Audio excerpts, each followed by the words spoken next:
The first question goes to the Leader of the Opposition, Mr. Scheer. Mr. Scheer. Mr. Chair, the Prime Minister so badly wanted to win a seat on the United Nations Security Council.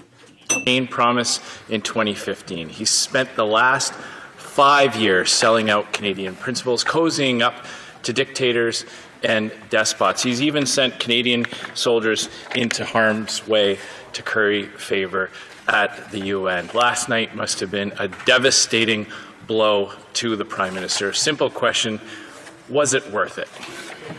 The Right Honourable Prime Minister. Mr. Speaker, Canadians always expect their country to step up on the world stage, and that's exactly what we've done over the past 5 years. With our engagement on fighting climate change, on peacekeeping, on advancing the cause of women's equality, on development assistance and trade and economic growth, Canada has continued to engage in the world, and we will continue to engage constructively and positively in the world stage. Mr. Scheer. Except, Mr. Chair, that's not what he did. He remained silent when standing beside leaders of countries with terrible human rights records because he was afraid of offending them and losing their vote. That is his legacy in chasing this vanity project, Mr. Chair. The Prime Minister shook the hand of the Iranian Foreign Minister and even bowed just a month after that country's military shot down a plane with dozens of Canadians on it. So again, was it worth it? The Right Honourable Prime Minister. Mr. Speaker, I'll take no lessons on international engagement from a party that promised to cut foreign aid in the last election. Fortunately, Canadians didn't agree with them and has returned a government that continues to look at staying positive and engaged on the world stage. Yes, we have always stood up clearly and strongly for human rights, for our values, and we will continue to, even as we engage constructively around the world.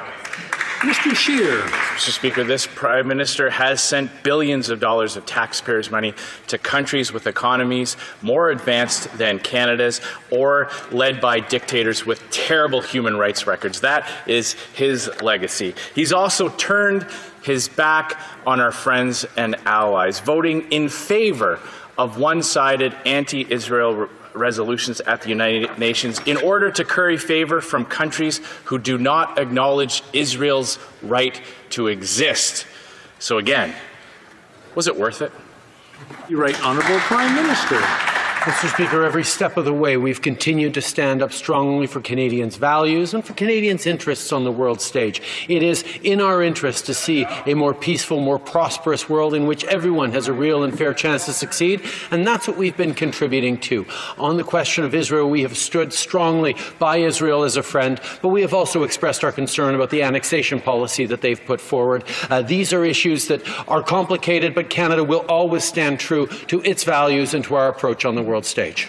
Speaker, this House voted to list the IRGC, the Iranian Revolutionary Guard Corps, as a terrorist entity.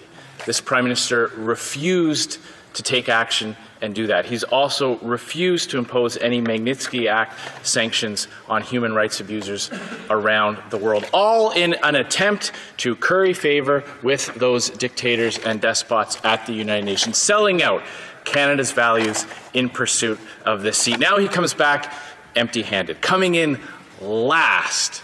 So again, was it worth it? The Right Honourable Prime Minister.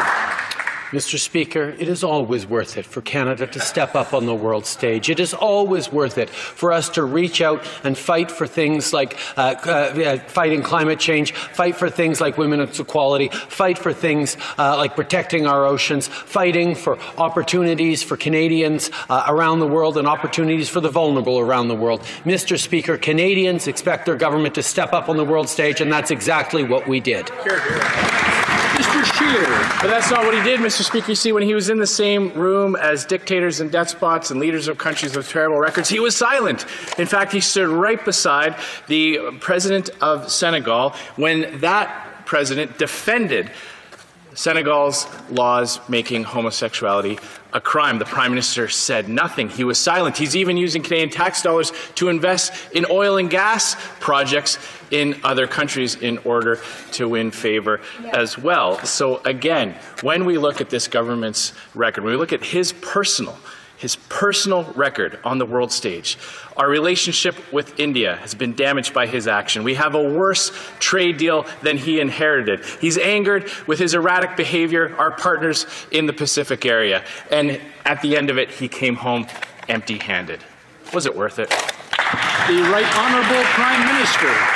Mr. Speaker, Canada has continued to stand strong on the world stage, to engage with countries around the world in need of support, in need of economic opportunity. We have consistently stood up for our values, unlike the Conservatives that have slashed protection for the world's most vulnerable women by not funding reproductive rights and services around the world, by not standing up for LGBT communities. Canada has always stood up for progressive values on the world stage, and we will continue to, Mr. Speaker. We will make America great again.